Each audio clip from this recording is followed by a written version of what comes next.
Secundaria tercer grado. Formación cívica y ética. Derechos sexuales de los jóvenes.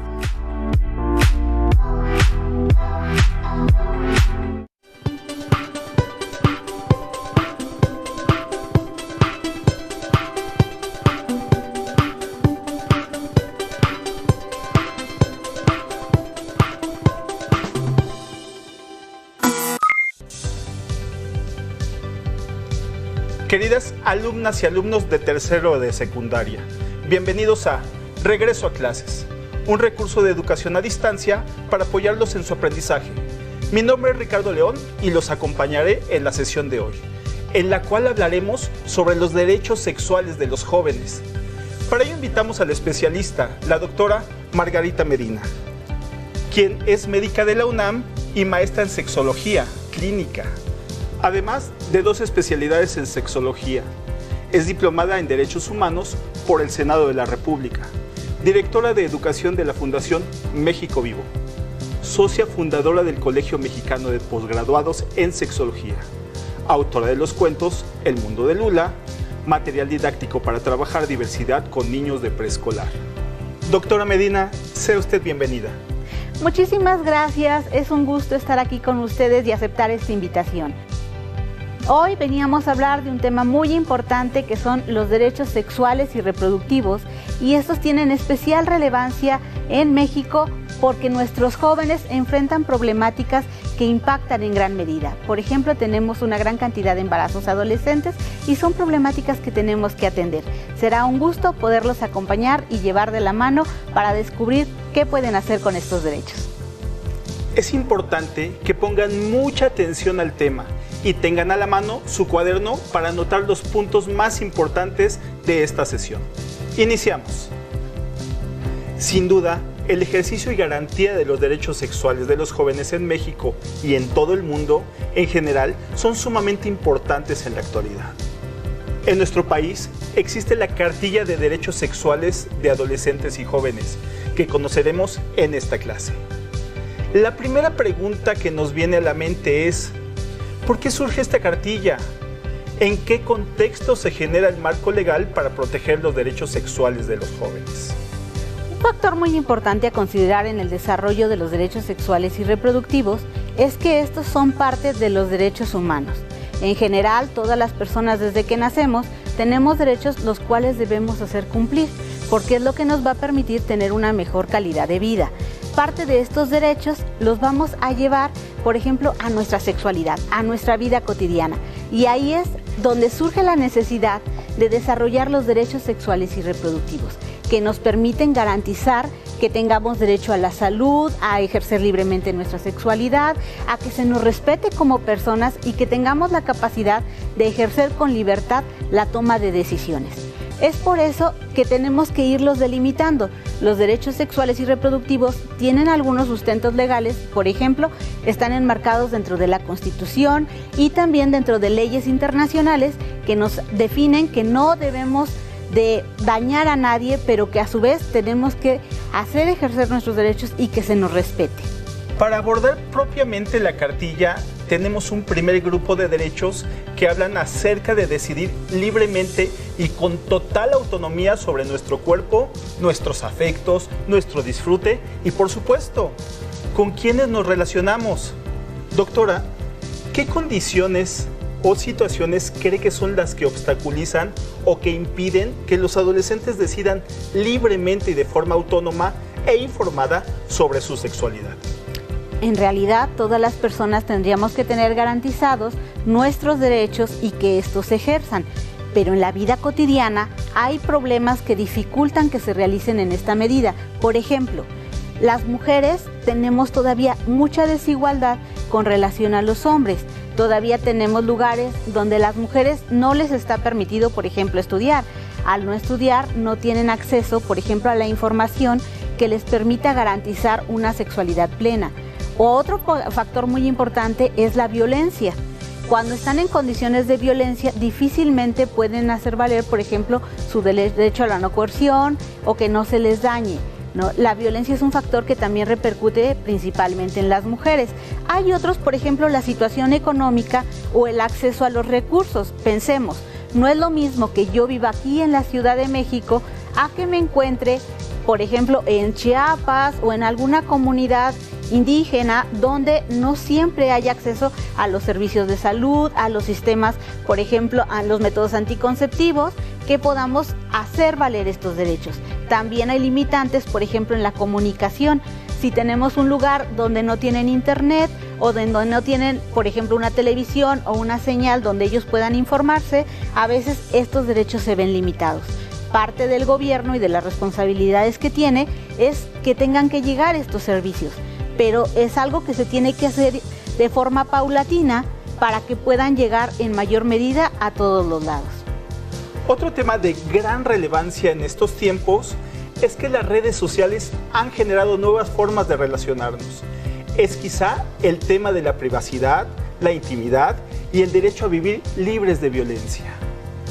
Doctora, ¿cuáles son las situaciones o condiciones que los adolescentes deberían de tomar en cuenta para cuidarse a sí mismos y cuidar a las demás personas? Mira, es una pregunta muy interesante porque en realidad yo lo dividiría en dos. Una tiene que ver con esta parte de la intimidad, los derechos que tenemos a nuestra propia intimidad y que ésta sea respetada. Por ejemplo, a tener un espacio en nuestra casa donde podemos ejercer nuestra sexualidad, a que podamos compartir algunas otras cosas, pero lo que sea importante y que no queremos compartir, que queremos solo para nosotros, tenemos el derecho de guardarlo. También necesitamos un espacio donde podamos comunicarnos de manera segura, y aquí es donde tenemos que tener cuidado con las redes sociales. Si bien las redes sociales también es parte de nuestros derechos, porque tenemos el derecho a la comunicación y a recibir información, también puede ser un factor de riesgo. Por ejemplo, cuando hay muchas redes sociales que tu información la difunden y sale de tu control, ¿no? O algunas otras, por ejemplo, cuando nosotros subimos una imagen o algo que nos gusta de nosotros, perdemos el control una vez que están en las redes. Entonces, son elementos que tenemos que considerar para tener cuidado. Eso no quiere decir que no lo podamos llevar a cabo, ¿no? La mayoría de nuestras alumnas y de nuestros alumnos pasan gran cantidad del tiempo en las redes, hoy en día hasta con la educación. Pero también tienen acceso a otro tipo de cosas como materiales que no son tan adecuados para ellos y que pueden ser un riesgo. Por ejemplo, podemos encontrar pornografía o podemos encontrar cosas como gente que se mete para sacar esa información o para poner en riesgo a nuestras alumnas y a nuestros alumnos. Entonces es importante que ellos se asesoren, chequen cuáles son las redes que les son seguras, aquellas donde pueden establecer vínculos sin arriesgarse, ¿no? Que tengan un contexto, por ejemplo, una familia que les acompañe y que vea cuál es la información que realmente les va a aportar y aquella información que puede ponerlos en riesgo. En estos tiempos de pandemia y de distanciamiento social, nos interesa mucho profundizar en el autocuidado en todas sus dimensiones. El Consejo Nacional de Población ha alertado sobre el hecho de que durante la pandemia han aumentado en 20% los embarazos en México. Es por ello que no quisiéramos dejar a un lado el derecho a decidir de manera libre e informada sobre nuestra vida reproductiva. Doctora, ¿cuál cree que sean los dilemas o retos actuales más importantes para que los jóvenes decidan libremente sobre su vida reproductiva? Es muy importante entender que la contingencia por COVID ha venido a cambiar la forma en la que antes nos relacionábamos.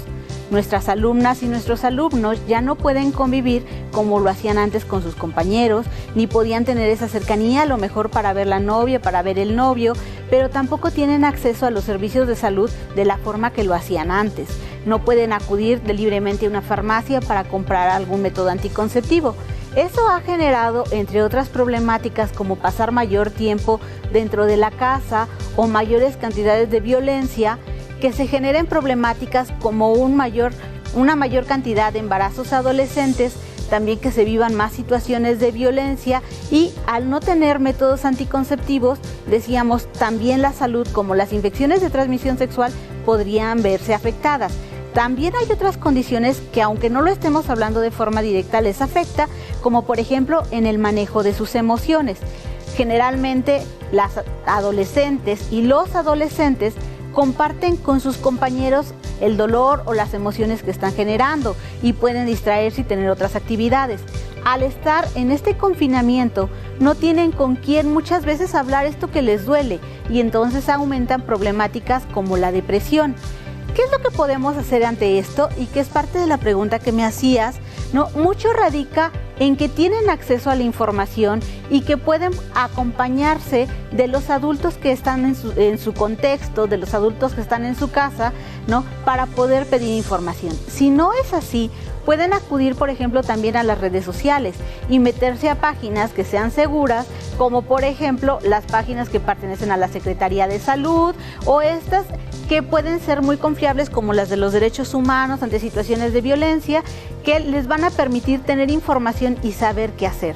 Si lo requirieran, por ejemplo, también pueden meterse y consultar cuáles son los centros de salud donde les pueden brindar los métodos anticonceptivos y también pueden checar cuáles son los más adecuados para ellos, porque sí es muy importante que ellos tengan un espacio y que puedan seguir cuidando su salud. Para resumir, doctora, ¿cómo podrían ejercer plenamente las y los estudiantes sus derechos sexuales reproductivos en ese contexto tan complicado del distanciamiento social? Creo que el principal punto es que tienen que conocerlos. Yo no puedo hacer valer ningún derecho si no sé que lo tengo, ¿no? Una vez que yo conozco mis derechos sexuales y reproductivos, puedo hacerlos valer en todos los contextos, empezando principalmente por la casa. Por ejemplo, si yo puedo hablar con mi familia y expresar que necesito una intimidad, que necesito un espacio, o empezar a buscar información, porque uno de nuestros derechos sexuales y reproductivos también tiene que ver con la información y la educación. Entonces, ¿qué podemos hacer? Decíamos, el primer punto es informarse. El segundo punto es darnos cuenta y cuestionarnos cómo impacta en nuestra vida.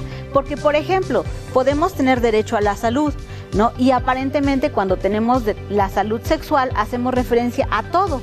Pensemos, a lo mejor yo no tengo ninguna infección de transmisión sexual, pero si estoy siendo violentado, si a lo mejor soy parte de la diversidad sexual y esto hace que en mi casa me traten mal, me rechacen, eso puede afectar de forma muy importante en la forma en la que yo viva y disfrute mi sexualidad. Entonces ahí se violan mis derechos. Si yo reconozco que tengo un derecho que no se está ejerciendo, puedo buscar soluciones para ver cómo resolverlo, ¿no? O a quiénes acudir, porque también es muy importante que sepamos que no estamos solas ni solos, sino que podemos acudir en ocasiones, por ejemplo, con nuestras profesoras, con nuestros profesores, que nos pueden acompañar, que nos pueden orientar, o muchas veces con mamá o con papá o con algún otro familiar o algún adulto con quien nos sentimos en la confianza de poder externar lo que nos está pasando. Algo muy importante es que ustedes sepan que antes de tener alguna conducta de riesgo, es muy importante que se animen a acudir con alguien que les oriente y ustedes puedan decidir con toda la información en las manos si es algo que ustedes quieren hacer, ¿no? La adolescencia está para disfrutarla. Entonces creo que en la medida que estamos informados y que conocemos cómo va a responder nuestro cuerpo y cómo podemos tener acceso a nuestros derechos, también podemos tener un mejor ejercicio.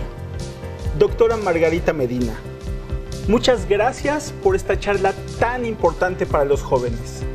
Y a ustedes, jóvenes, seguramente les ha servido mucho la información que hoy escucharon. Dejamos aquí el enlace web donde pueden encontrar la cartilla de los derechos sexuales de adolescentes y jóvenes. ¿Qué les parece si elaboran un mapa mental con las ideas principales que escribieron en su cuaderno? Soy el profesor Ricardo León y nos vemos la próxima. Si tienes dudas o necesitas ayuda, llama al Centro de Apoyo Pedagógico a Distancia. El número de teléfono para secundaria es el 55 36 01 71 23.